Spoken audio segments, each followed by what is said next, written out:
Kommo-O has just won the Sacramento Regional Championships, and today I want to talk about why it was able to be so successful at this event. So, to start things off here, I just do want to quickly have a brief look at the top 8 here and say, a big congratulations to Michael Zhang. Fantastic performance. I got to catch both these top 4 and top 2 stream matches. Absolutely fantastic. The Kommo-O is what carried him through these games. It was honestly a fantastic display from him. Also, a really, really cool team. He's got Kommo-O on this team, which, obviously is the star of the video today. And also Tyranitar, which is also a very unique pick. I do think Tita was actually a really good meta pick for this event. Psychic Terror in particular was really, really good. The Terra Blast on it did allow it to take on things like Iron Hands, which was obviously one of the most used ones at this event. And yeah, I think it was just an overall pretty, decent neutral defensive Terra typing for it, and just gave it, good offensive options. Also giving it, a resistant to things like, the Urshifus and then being able to fire off, a decent attack into him was pretty important. Also too, he does have his Iron Bundle here, which, did put in a lot of work, was able to outspeed and one-shot, Landorus's, especially going up against Riley, it's able to pressure a lot of his mons there, so definitely very important. I do plan on going over the event as a whole. Hopefully tomorrow, just depends really when Victory Road and some of these other sites update their open team sheets and whatnot. Because as much as I would love to go a bit more in depth, especially on the top 8 here, we only really see their mons, and to me it's just kind of not really worth doing like an in-depth dive into the whole top 8. So that's why today I'm really just kind of focusing on Kommo-O, right? But basically, in order for us to understand like why Kommo-O was so good at this event, right? I think first of all, you need to look at the usage stats, right? So here we have, the day 1 usage stats that you see here. Iron Hands, Lando, Flutter, they're the big 3. Ogerpon technically also like part of the big 4. Obviously there's 2 of them. It would have a 60% usage though if you added them together, right? Or in this case, like what is that? 61.3. Yeah. Actually no, that'd be 62.3. Math is hard, boys. And then obviously here's day 2, Fluttermane, return to the top of the meta, right? So now that we've seen like, I guess what is successful, we kind of need to look at what Kommo-O does as a Pokemon, right? So Kommo-O kind of has really only got 2 main sets it's running right now. I guess technically 3, if you want to, I guess talk about all of them. Well, look, we'll do it here. This is the Kommo-O showcase, right? So basically the set Riley won with, Michael won with, was the Leftovers Bulletproof, Iron Defense Body Press set, yeah? You go Iron Head on that set as well, and then just Protect, right? So this is the set that that Michael was able to win with. He was Terra Steel as well on it, right? Then there is basically, the other way to play this one, right? So there's the Throat Spray set. I do think Bulletproof Terra Steel is the best on this one, and we'll get into that shortly. But this is basically the special set, right? So you got the Clangorous Souls, you got the Clangorous Scales, you've got the, if you Terra Steel, Flash Cannon, and then just Protect, right? And then the final set here, which I don't know how much I love this set, but this is like the Clear Amulet set.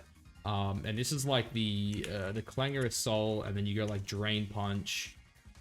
Where is Drain Punch? Like Drain Punch, Iron Head, Protect, right? And same thing, you're going Terra Steel. If you have like a bad matchup into Golden Go, for example, I do think potentially going Terra Fire is a good option. Because obviously, if you look at all of these sets, Golden Go hard walls them all, right? Obviously, you can't hit it with the Body Press, you can't hit it with the Iron Heads. I mean, you can hit it with the Iron Heads, sorry, but it's not pretty. Also, I got Iron Defense twice there. I just realized that. Yeah, let's get that to Iron Head. You can't really hurt it with either of these moves that resist both. And same here, can't Drain Punch it. Doesn't really want to take. It doesn't mind eating the Iron Heads, right? And then it can just fire up, make it rains and whatnot. Kind of forces you Terra Steel, yeah. So these are the 3 main sets. Obviously, the leftover set is what won the event.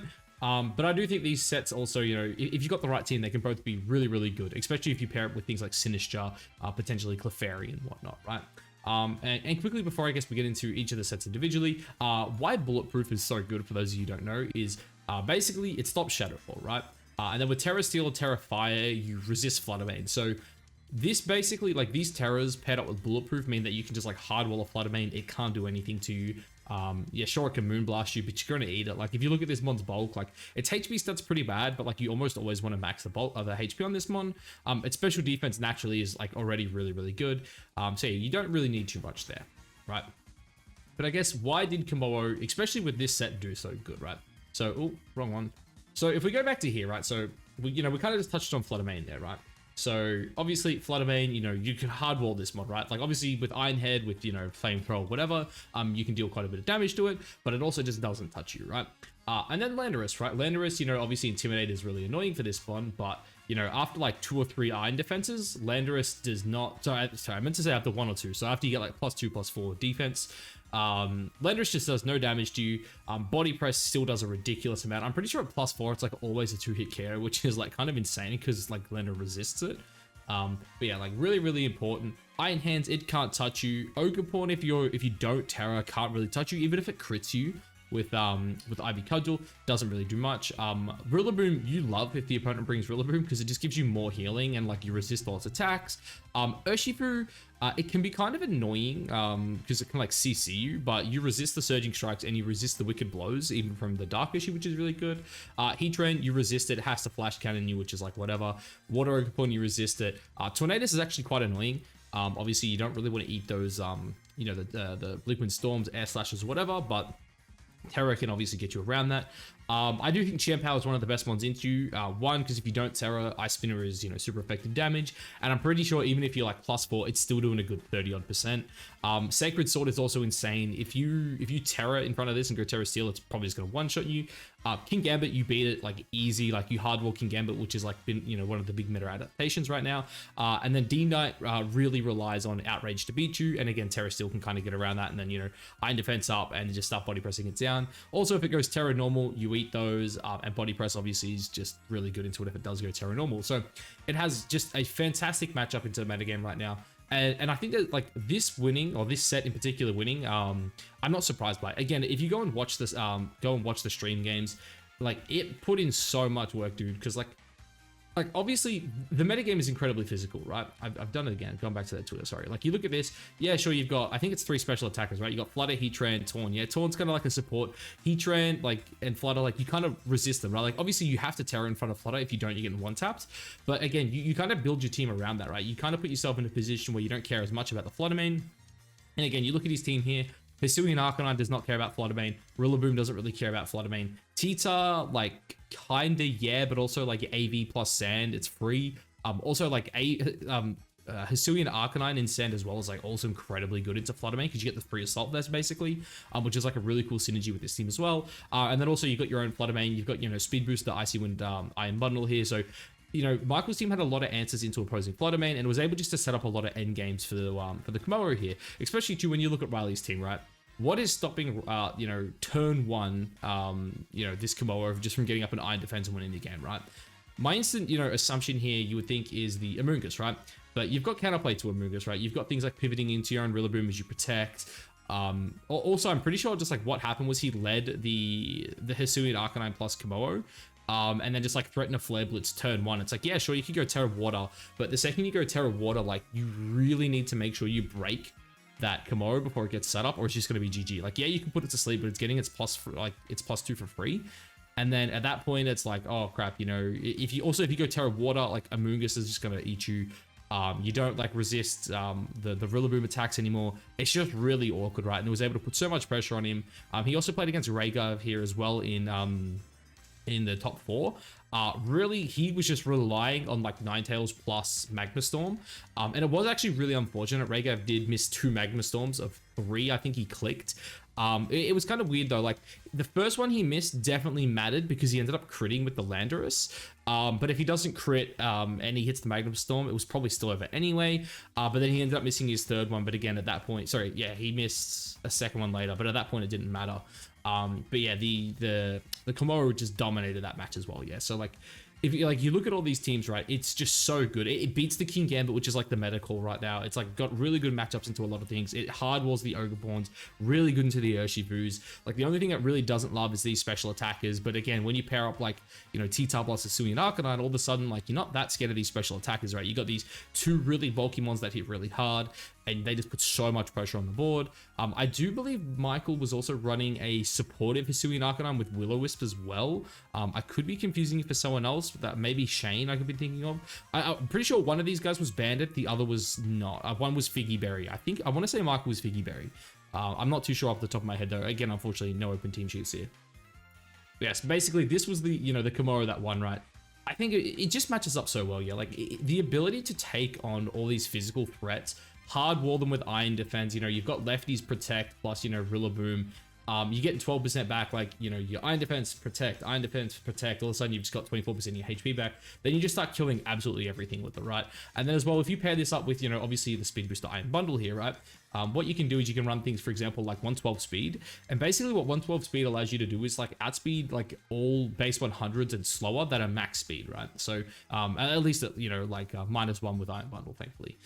So you could just run something as simple as that. I would be really curious to know what his actual spreads were, because like I don't think he's just done something like this, right? Because like maybe this is what he's done. I don't know. Like maybe he's just looked at the metagame and said like, hey, I just want as much, you know, physical defense as I can, and something like this would be fine, right? Personally, I feel like he would have definitely had more investment into his special defense. I don't know the calcs off the top of my head for the physical attack stat. Like, you probably just want to make sure you've got enough to KO the normal Flutter Mane if you Terra Steel. You know what? I'm going to pull up a calc. Let's have a look. All right, so as we can see here, the standard Flutter Mane set is not a guaranteed one-shot to this. So if I had to guess, he would probably be running something like that. Yeah, that would be my guess. 68, just to give you a one-shot onto the Flutter Mane. Potentially could have also just been like 0 adamant. That would probably get it done as well, but I highly doubt that was the case. Yeah, no way you do that, I don't think. Yeah, that looks to me, that looks about right. 68 gives you the guaranteed one shot on bulky flutters. Obviously you don't love Intimidate, but you can't calc for Intimidate anyway. Even if you're -1, you're not KOing at max, I don't think, right? Yeah, not even close. So yeah, I think 68 there, you just like pray you're not intimidated, you one shot it, it's great. Also obviously, you know, any chip is a good chip, yeah. So if I had to guess, that the spread would be something like that, right? How about we bump that down to this bump here? We run that up to 68 and we just dump in Spadef, yeah. To me, that looks really good. Again, we don't know his exact sets. I definitely wouldn't be surprised if it was something like this, right? You know, you've still got a really good defensive stat. Hits an even number 2, which is obviously really nice with Iron Defense. And then, yeah, just good HP stats, you know, get as much physical defense as you can, enough attack to one-shot the Flutter Mane, and then kind of just, you know, make sure you got a little bit of speed. I like minimum going 112. Like, again, for me, that 112 is really important as well, because you speed creep a lot of mons going for that 107 to like 110 range, for, you know, the Tailwind matchups, right? So a big one's Heatran. And granted, these days, I do think people are running a bit faster, like around that 120. But for example, like 107 allows you to outspeed max speed Dragapult, right? If you're in Tailwind. And because of that, people kind of speed creep this. They go like 110, 112, something like that. So for me, that's why I just love 112. Real quickly though, I do kind of just want to break down these sets here before we leave off. I've kind of said most of the things I want to say about Kommo-O and why I think it's so good and why it's like such a great meta adaptation, especially at this event in Sacramento in particular. But yeah, we'll quickly just run through these sets, right? Just so you guys can get an idea, especially if you just want to test them out, right? Because I don't think the Iron Defense Body Press set is like the only set you can run. I honestly think all 3 of these sets are very viable. I do think this set in particular is really good, but it requires the most support. Whereas the Iron Defense Body Press set, to me, it's like, just make sure you got ways to deal with Flutter Mane, and probably have a Rillaboom on there just to give yourself, you know, the terrain recovery. That's really about it. Whereas this Kommo-O does feel like, hey, like it needs probably Sinister, maybe Clef, like 2 redirection mons, maybe an Intimidator. Like it really needs mons that keep it alive. But for me in particular, you know, there's a couple of different sets, right? So you can go 137 if you want. Like the real question is how offensive do you want to be, right? So 137 allows you to basically outspeed everything you need to a +1. Obviously, you know, hoping they're not Choice Scarfed or under Tailwind or anything like that. And then here, really, it's kind of like whatever you want to do, right? Like you could just go something like this. Also, I think you want a stat that's divisible by 3, right? To get the perfect amount. So I think that would be perfect for minimizing damage taken by Clangor Assault. I'm not 100% sure. I think that's the math on it. I'd have to double check that because obviously 153 and 150 are both divisible by 3. I'd have to check that though. That does seem right to me. So something like that to me looks like it would probably be the best in terms of being optimal if you want to be very, very offensive. Obviously, if you want, you can drop the special attack. You can go a lot lower on something like this. You could just run like say 76 Modest and then kind of dump it there. Does that math check out? It would be 70, I think is what you would want then. So maybe, I don't know, split them again if you want. But yeah, that set we just looked at there, I do think is like ideal, right? I think that's probably the set you want to run.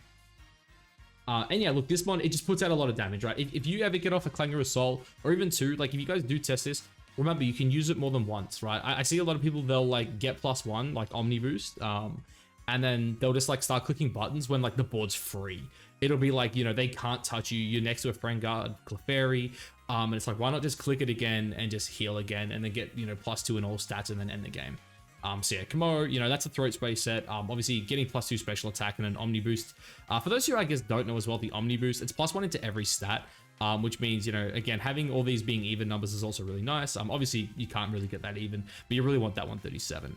But yeah, you know, getting +1 to this defense stats insane, the special defense, it just makes you like really unkillable. And again, Terra Steel means like you hardwall your best counters, which are obviously the fairy types. And then finally, this set here, this is the only set I actually haven't played around with. I would say the set is probably exactly the same, if I'm being honest. The attack, is it like, yeah, are we actually gonna get the exact same? You don't get to split the defenses. That kind of sucks. Oh wait, no, you do. I'm an idiot. I went one too high there. Yeah, it's like the exact same investment, except technically you get more physical attack. The only difference here is obviously you're not getting the throat spray boost, but with Clear Amulet and Drain Punch, you're able to heal yourself back, which means you are a bit more self-sufficient than, you know, this set, for example. But again, really, these guys just want supports, right? They maybe want an Ogre Water Form with Follow Me. Even like something like a Moongus could be pretty good. What else I'm trying to think of? Like Clefairy is obviously like the go-to. I think Clef is like perfect with this guy, because even if you do feel like you're forced to go Terra Steel, for example, having a Clefairy there with obviously Throne Guard and a Fairy type, it's just really good synergy. It can redirect, you know, the Drain Punches from Iron Hands, the CCs from Urshifu, stuff like that, right? It's just really, really good, and I think it makes it just a fantastic pairing. But yeah, anyway, guys, that's what I really wanted to say on Kommo-O here. I do think it was a fantastic meta adaptation. Michael really, you know, the fact that he found this, and it feels like not many other players did, is like really, really important. Like I'm really excited for me just to see what, you know, other, like what the actual usage stats for it were. Because again, you don't see it in the top 12 on like either of, you know, day 1 or day 2, but it was just so insanely good into the metagame. And also I think my light behind me just went out. So yeah, guys, I think that's like the perfect time to end the video. Obviously, guys, if you got it to the end of here, you know, like, comment, subscribe, all that good stuff. It means the world to me. Let me know if there was anything that surprised you at this event, though. Obviously, you know, stick around as well. You know, we're going to, hopefully tomorrow we'll have like an actual breakdown of the entire event. But we're just waiting on the, you know, the little bits of information to finally drop. But yeah, anyway, guys, I'll catch you in the next one. Peace.